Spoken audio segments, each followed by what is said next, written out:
Well, welcome back to the Canadian Virtual Recruiters Conference. My name is Mark Belache. I'm president of TorontoJobs.ca. Really happy to be joined by Richard Fernandes, who I'm going to introduce shortly. If you have any questions, by the way, for Richard, you want to put them in the stage chat or in the event chat, and I'm going to be back later on to moderate any questions that you have. But I'm very happy to be joined by Richard Fernandes.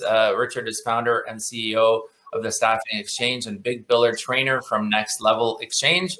He's going to be talking about the 4 pillars to becoming a big biller. So, Richard, nice to see you again. Thanks for being on and looking forward to your presentation, and take it away. Wonderful, Mark. Well, I hope everyone here is ready to be a big biller in 2021.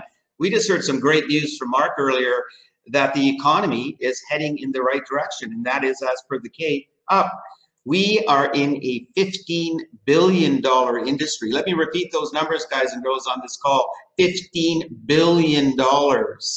That makes for opportunities here to become a big biller in 2021. The GDP growth, the industry growth, the skills shortage happening, the need for newcomers to come to this country to help fill some of those gaps.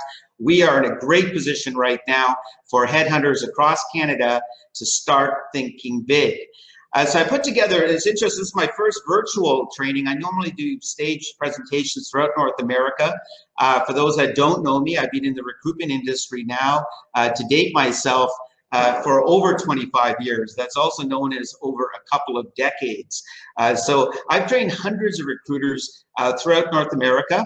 I've traveled from Dallas to New York. I've even, in fact, visited parts of Asia, speaking to headhunters, go figure, the terminology, if you like. And it's been exciting. This industry is thrilling. It is full of great people. And we are doing a phenomenal job at helping people become more successful and be able to move to better opportunities and helping companies fill the gaps when it comes to finding the best people and, of course, making sure we become big billers. So let's talk about you guys today, because it's all about you guys today. You're here today, and hopefully you can pick up 1 or 2 things on how you are going to become a big biller. You're here to find out, well, geez, I bill 100 grand a year. I'd like to get to 200. I bill 50,000. I want to get to 100. I bill 300,000. I want to get to 600,000. So today we're going to basically talk to, and with a few of my friendly props here, we're going to show you the 4 pillars to becoming a big biller. We want to inspire. We want to educate. We want to share. And that's a big word these days, collaboration, sharing, on ideas on how you can be the best you can be. Now let's emphasize that. Be the best you can be. Not the okay you can be, or hopefully kinda, woulda, coulda, shoulda, but be the best you can be. Raising your level of service, raising your level of professionalism, and raising the level of your attitude in this industry. Because when you finish this today, and although it's only 30 minutes, there's more time to chat later, that you want to be asking yourself not if, but when am I going to become a big biller? When am I going to become a big biller?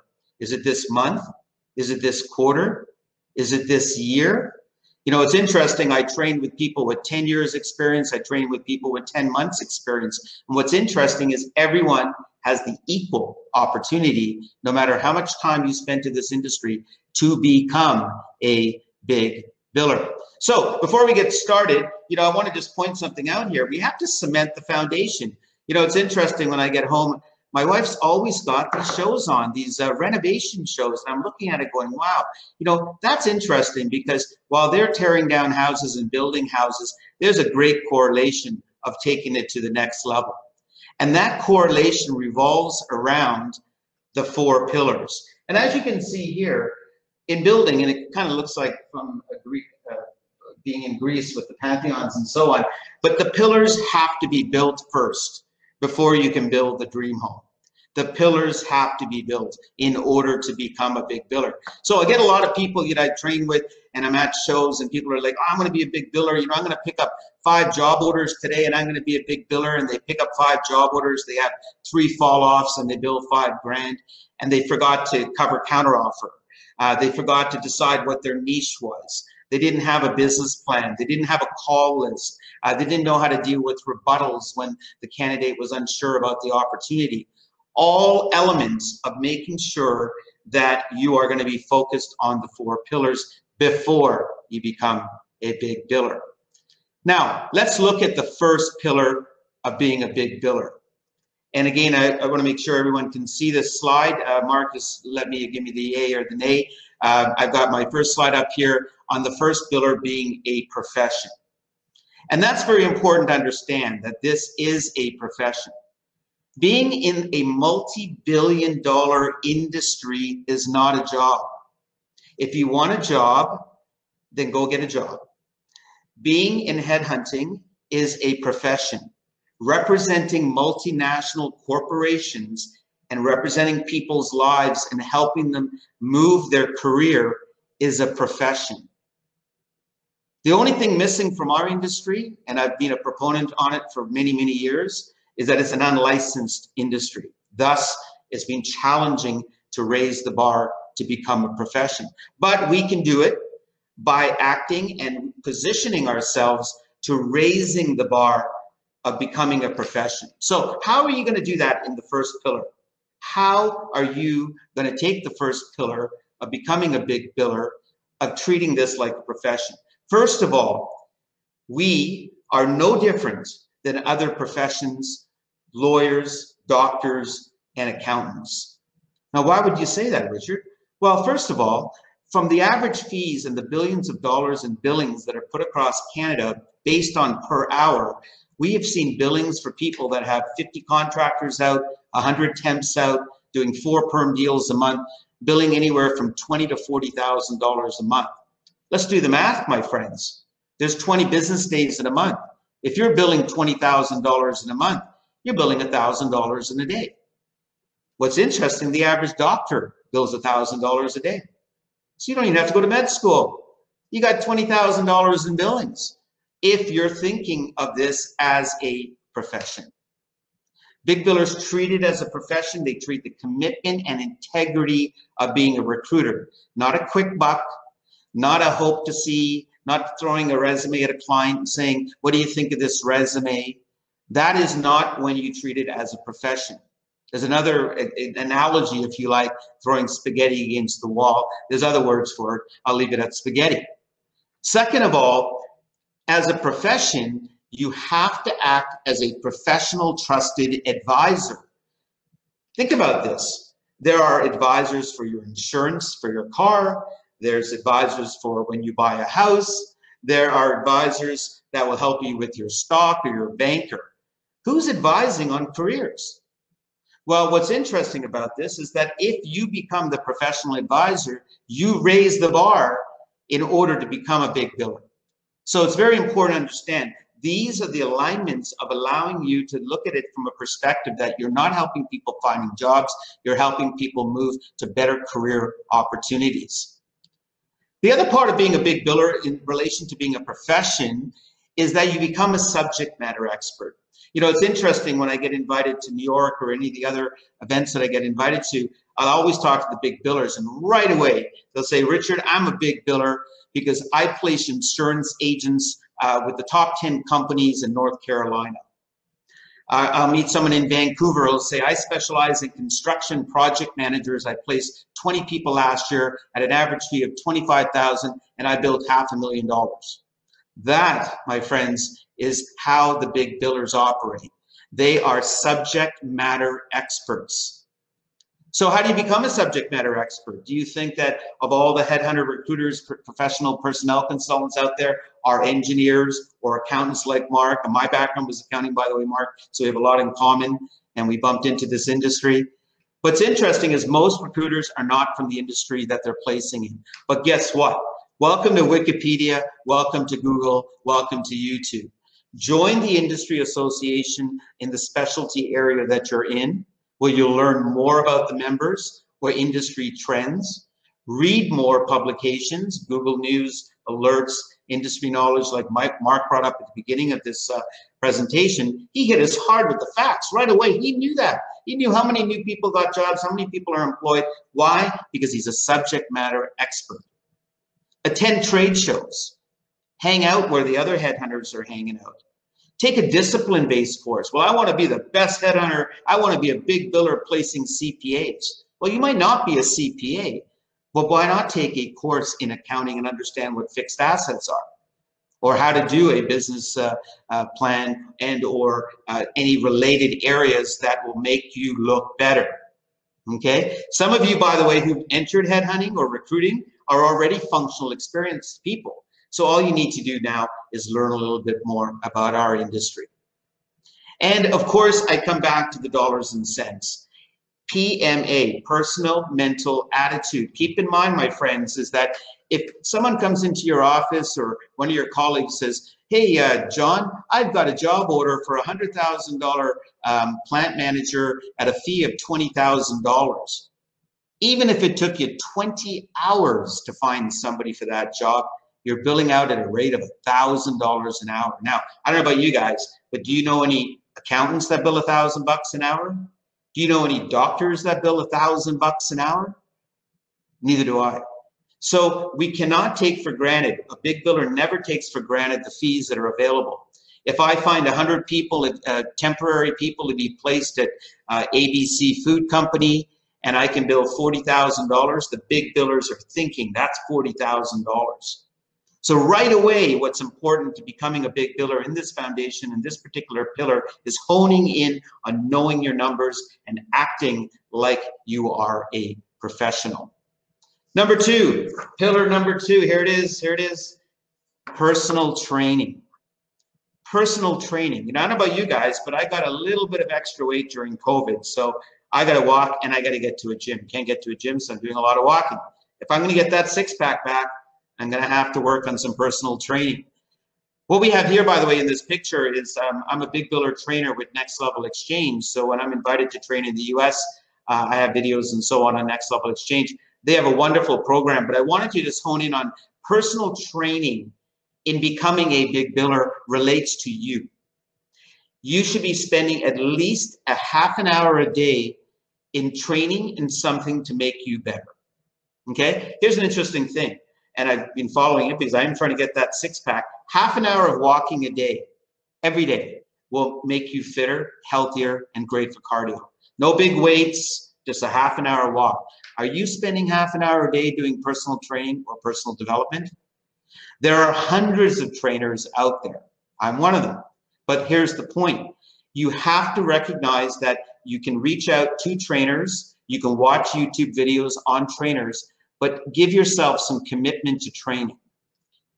So keep in mind, not just recruitment training, how about sales training? We are in a business of selling. Our product is people. If you're going to be in this business, it is a sales business, just the product's different. Brian Tracy, Tony Robbins, Mr. Gitmore, whoever it is that's appealing, if it's Deepak Chopra, whoever it is that is going to give you the guidance and the motivation, they will be the ones that will help you do better in sales training. Most people, and I'll go as far as saying 80% of the people that come into recruitment have no clue about this industry and get very little training. But guess what?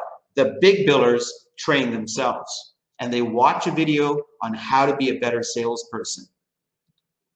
The third part is also keeping in mind of what I call mind, body, and spirit. And that's important. Let's make something really clear. This business has stress, and big billers let it be water off a duck's back. They lose a $20,000 deal, they make back a $10,000 deal on the next one. If you're sitting out there with one client, 5 job orders, and 2 sendouts, and one thing doesn't go through, that's a lot of stress. If you have 10 things on the go, 2 things go through and 8 things fall through the cracks, you still bill your $40,000, you got 50 temps out there, you got 20 contractors, you got 2 perm people out there, life is grand. But in order to balance that out, what you need is to have personal training as it relates to mind, body, and spirit. Let me give you a great alignment of how you can start thinking about that. Every quarter when you hit whatever your target is, 50,000, 20,000, and I'm talking post of what we've been dealing with within this past year. Go somewhere, go on a trip, start planning this quarter. Where are you going to go? You want to get to on a new vacation, you want to go up north, you want to go to Muskoka, you want to go to Vancouver. Either way, pick your goal, pick your rejuvenation, set the goals, set the rejuvenation. That's how you're mentally going to be ready to become a big biller. In whatever which way you'd like. Want to go to yoga? Great. Close the deal, relax at the end of the day, and do it all over again. Now, technology training. Keep in mind that technology is very important in this marketplace. So we have to recognize that, you know, being a big biller, there's so much has changed. You know, 10 years ago, you didn't even know what Uber was. Now everyone's Ubering everywhere. Who would have thought Uber is a verb? 10 years ago, it was nothing. Monster, then it was Workopolis. Then where did Indeed come from? Indeed's not that old a company. From the phone to texting, from Dun & Bradstreet to Zoom Info. Embracing technology is what is going to allow you to become a big biller. I didn't say replace being a big biller with technology. I said embrace technology. Netflix, Uber, Airbnb, Amazon, they were nothing 10 years ago. In fact, Netflix was almost bought by Blockbuster, and sadly for them, anyway, they didn't buy Blockbuster, didn't buy Netflix, and Netflix has put Blockbuster out of business. And I want to just make a point of what we heard earlier in relation to Mark mentioning collaboration with recruiters. And it's very important to note, and I do want to just make everyone aware that, first of all, I'm very pleased to have been selected by Payroll Funding to speak on their behalf, but there's a new collaboration platform out there for big billers to exchange, and that's called the MCLS. Hunter Reed, who's sponsoring this event, I will be happy to speak with you about it. It's the same concept as real estate agents, but the point I'm making is, again, new technologies are coming out in order to help people make more placements. And the bottom line is that we always want to be there at the beginning, not at the end. Would you have bought a Google share for $20? Now you would, but back then we didn't. On that note, the third pillar, and you know, I got to bring out my putter. And here's my putter, and here's my wonderful golf ball. And who doesn't love golf? I mean, I was watching the Masters on Sunday, and that relates to being the third pillar. Practice, practice, and more practice. If you're going to become a big biller, you have to make sure that practice makes perfect. So I want to make an example of, or tell you a little example. I was at the Canadian Open a few years ago, and I was invited into what would be called the clubhouse during a PGA event. That's a big privilege to go in there. You walk in there and there's steaks and lobsters and shrimp and all kinds of beer and wine, champagne. I mean, you're talking about the most amazing stuff in this clubhouse. So I was invited. I'm sitting there waiting to see my favorite golfers show up. They all start walking in one by one. And as they walk in one by one, they say hello to everyone. They're very polite. They walk over to a laptop. And in the laptop, they type in their scores and they look at their reports to see how they did. They bogeyed, they had a birdie. And you know what they did right after that? I'm ready to have a beer with them all. I'm ready to talk to them about how things are going and maybe get their autographs. They all left. They all went over to the driving range and kept practicing. Why? Because they had a tournament in 3 weeks after this tournament. So what does that mean for us as big billers? If you're turning off at 5:01, when you've got 20 job orders in the go, you need to find 40 people, that is not a big biller that is practicing.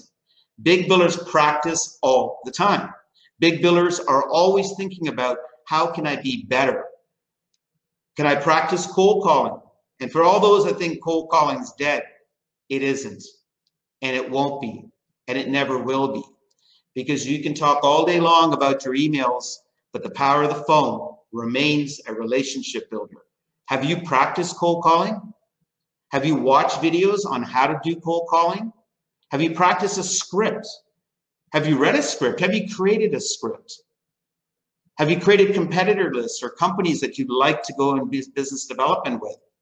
Do you have probing questions that you can ask your customer? Or you phone a company up, are you doing any hiring? No? Okay, goodbye. That's not how big billers build. Big billers ask questions. They practice those questions. They practice probing. They keep asking questions over and over, and they practice when they get response. I made 10 calls, I got no responses. I made 9 calls and I got 8 responses.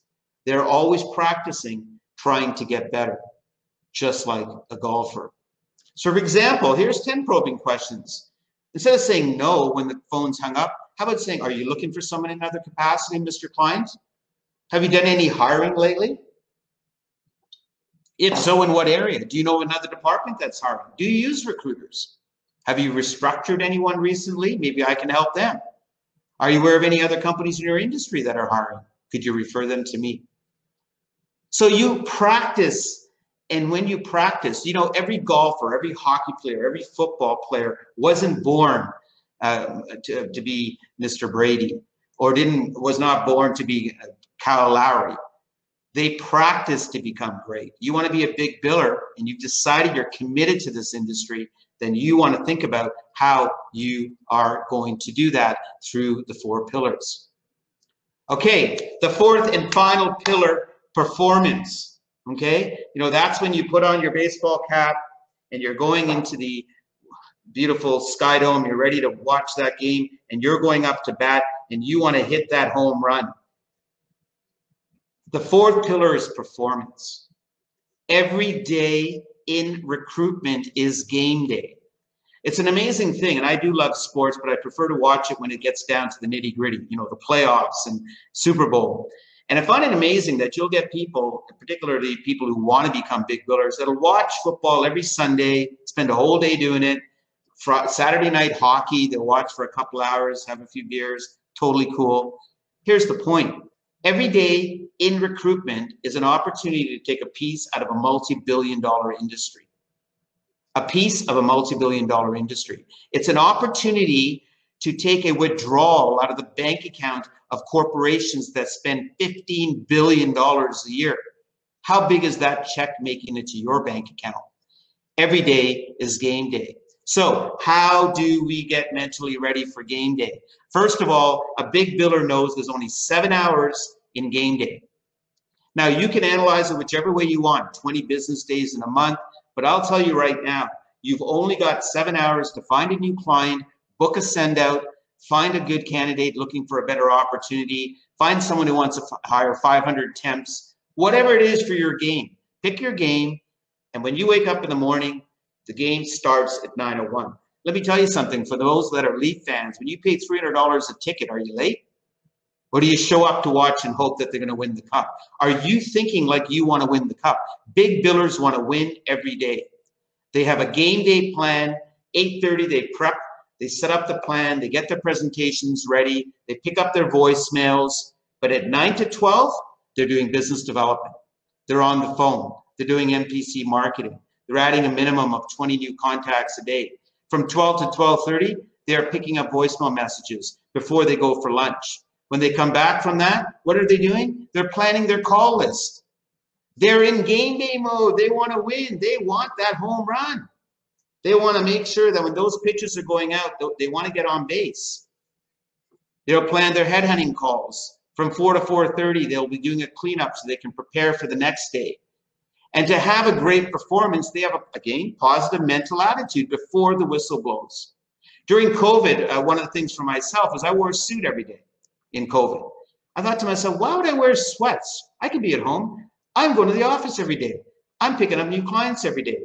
So I put on a tie every day and a suit. And every day I went to Starbucks or Tim Hortons, people say, why are you in a suit? And I say, because today's game day. And they're like, oh, well, we're in the middle of a pandemic. Okay, I get it, but I'm in game day mode. So big billers stay focused on the task at hand. Okay, if you're playing hockey, you miss 100% of the shots you don't take. If you made 4 cold calls in one day, not good enough. How many throws did Mr. Brady throw out there when he won that Super Bowl? And a guy that came on a team that Tampa never even thought they could win the Super Bowl, he comes there, you made it happen. And last but not least, your stats. You know, every week, everyone, well, the Leafs goalie lost and you only had too many shots on net and -4 in that PGA game. What are your stats? What are your game day stats to be a big biller? How many calls did you make? How many connections? How many clients? What's your send out to placement ratio? What's that, Richard? Well, how many people got interviews and got hired? Do you know your ratio? Do you know how many calls you made? How many clients did you meet? At the end of the day, the touchdown, the home runs, the basket from a three-pointer are your placements. They are the number of people you place in permanent, temporary, contract. Mark pointed out 2 million temps out there. How many temps do you have on the books right now? If you're a big biller, it sure as heck better be more than 50. If you're a perm biller, it better be more than 5. If you want to get to become a big biller, that's how you're going to become a big biller. You are going to focus on the 4 billers. So as a bonus slide, here's the deal. You want to be a big biller, but you want to enjoy it. Find something that's going to be on your dream board. I don't care if it's a vacation, family, house, buy something new, go on a trip or a vacation. Build your dream board. Then once you build the dream board, bring out all the preparation now to build the 4 pillars. And those 4 pillars, my friend, is what will make you and help you become a big biller. Thank you very much, and I look forward to any questions. Richard, fantastic. Thank you very much, Mark. Great information. You wrapped everything together in a nice bow, and if somebody is in recruiting and they're not motivated after hearing you, I don't know what they're thinking.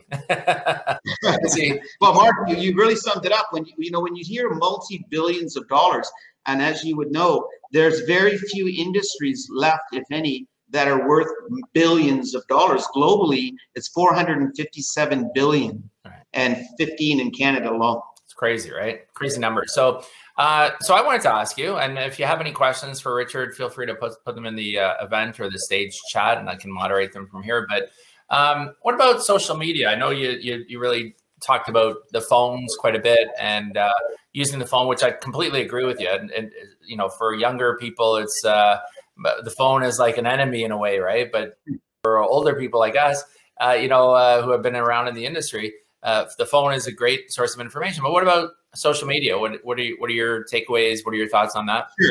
Sure. So first of all, social media is a great tool, but don't depend on it. What's happening right now in social media, particularly LinkedIn, is there's a very, very low response rate right now. Now, the key thing is if you're using social media, it's to get them off that platform to talk to you. You can't build a relationship on LinkedIn without having, of course, a WhatsApp call. Interestingly, I had a recruiter today reach out to me from Congo, Africa, who's a recruiter for a company in Montreal. Here's the point. He reached out through LinkedIn, but immediately booked a live call with me.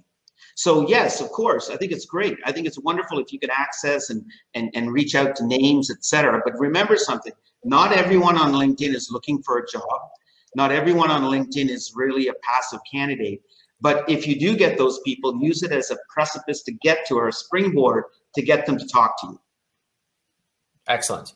Well, by the way, Daisy Matthews says, thank you, Richard. So good feedback there for you as well. Thank you. So we just have about a minute left here. So Richard, how does someone get hold of you? What's the best way of reaching you? Well, listen, I'm always around. One of my passions is training and helping big billers. 1-844-STAFF-X is where you can find us, our platform. And as I mentioned, a new platform was launched with Mr. Hunter Reed. I think that's going to be quite exciting over the next little while. I think anything like this, I'd like to personally thank you, Mark, for taking the initiative to bring us together. That's something that this industry needs. This is a country that has 9,000 recruiters plus. You know the numbers. We have over 12,000 people trying to collaborate and share. And if we can share together, from training to job boards to placements to splits, whatever it might be, we're only going to be a better industry for it. So thank you very much. No problem. Well, thank you for being on here. And as you mentioned, want to thank Payroll Funding Canada as well for sponsoring your presentation. Richard Fernandes, founder and CEO of the Staffing Exchange, and Big Biller Trainer from Next Level Exchange.